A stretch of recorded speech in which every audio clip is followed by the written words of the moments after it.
आज का दिन मेरे लिए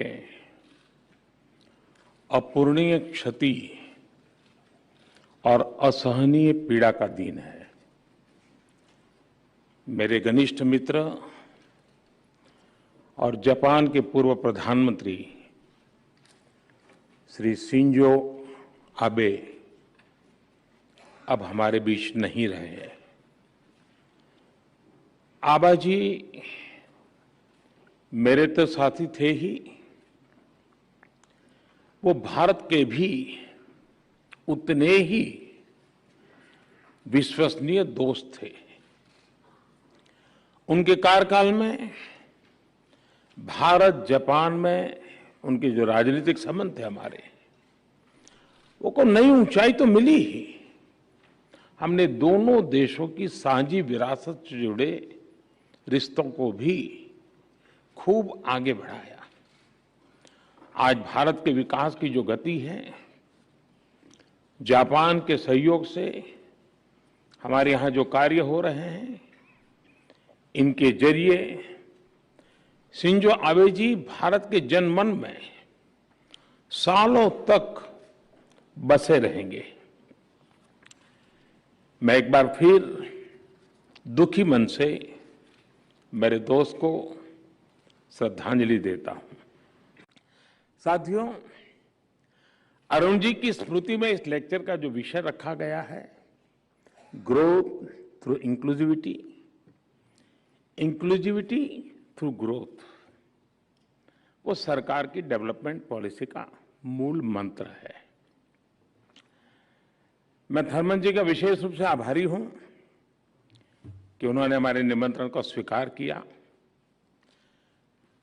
और मैंने कई बार उनको सुना भी है, उनको मैं पढ़ता भी रहता हूं।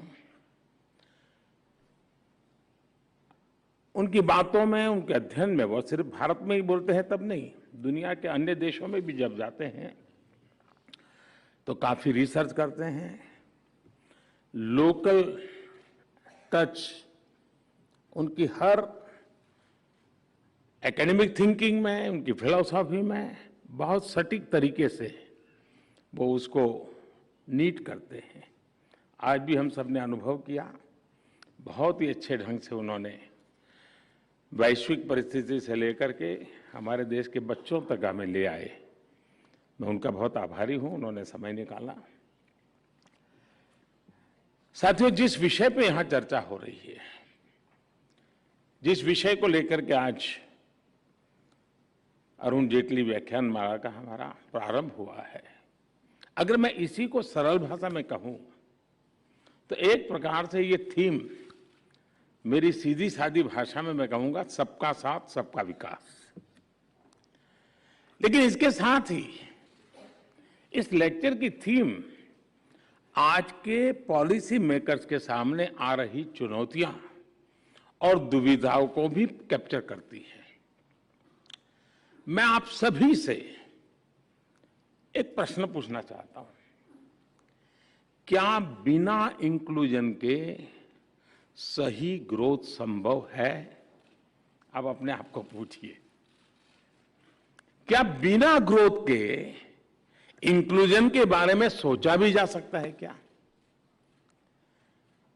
हेड ऑफ द गवर्नमेंट के तौर पर मुझे 20 साल से भी अधिक समय से काम करने का अवसर मिला है, और मेरे अनुभवों का सार यही है कि बिना इंक्लूजन के रियल ग्रोथ संभव ही नहीं है, और बिना ग्रोथ के इंक्लूजन का लक्ष्य भी पूरा नहीं किया जा सकता। और इसलिए हमने ग्रोथ थ्रू इंक्लूसिविटी का रास्ता अपनाया, सबके समावेश का प्रयास किया।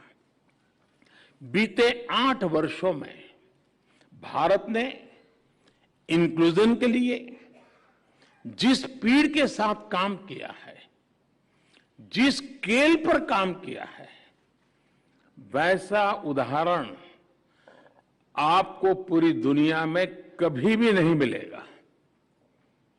बीते 8 साल में भारत ने 9 करोड़ से ज्यादा महिलाओं को मुफ्त गैस कनेक्शन दिया है, 9 करोड़।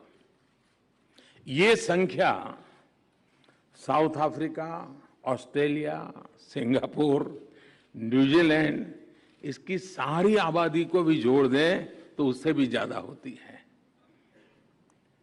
यानी आप स्केल देखिए, बीते 8 साल में भारत ने 10 करोड़ से ज्यादा टॉयलेट्स बनाकर गरीबों को दिए हैं।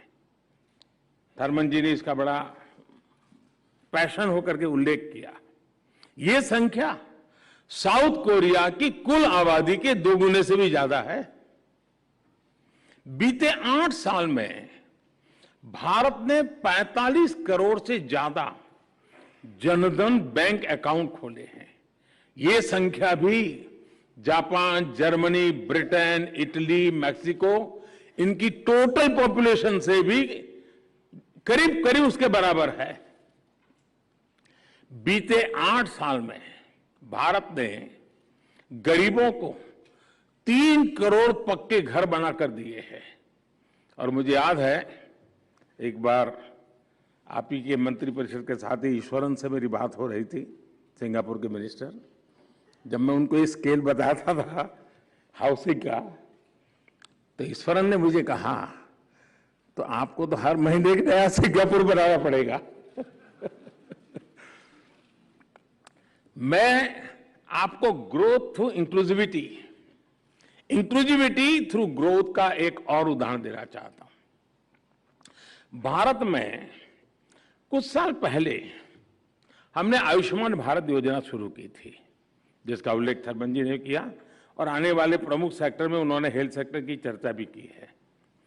इस योजना की वजह से 50 करोड़ से ज्यादा गरीबों को अच्छे से अच्छे अस्पताल में और हिंदुस्तान में कहीं भी 5 लाख रुपए तक का मुफ्त इलाज मिलना सुनिश्चित हुआ है।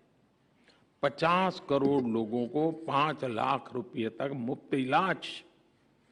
बीते 4 साल में आयुष्मान भारत की वजह से देश के 3.5 करोड़ से ज्यादा लोगों ने अपना मुफ्त इलाज कराया है। हमने इस योजना में इंक्लूजन पर फोकस किया। गरीब से गरीब जो है, आखिर की पंक्ति में बैठा हुआ है, उसको भी आरोग्य के संबंध में आवश्यक अच्छी सुविधा मिले।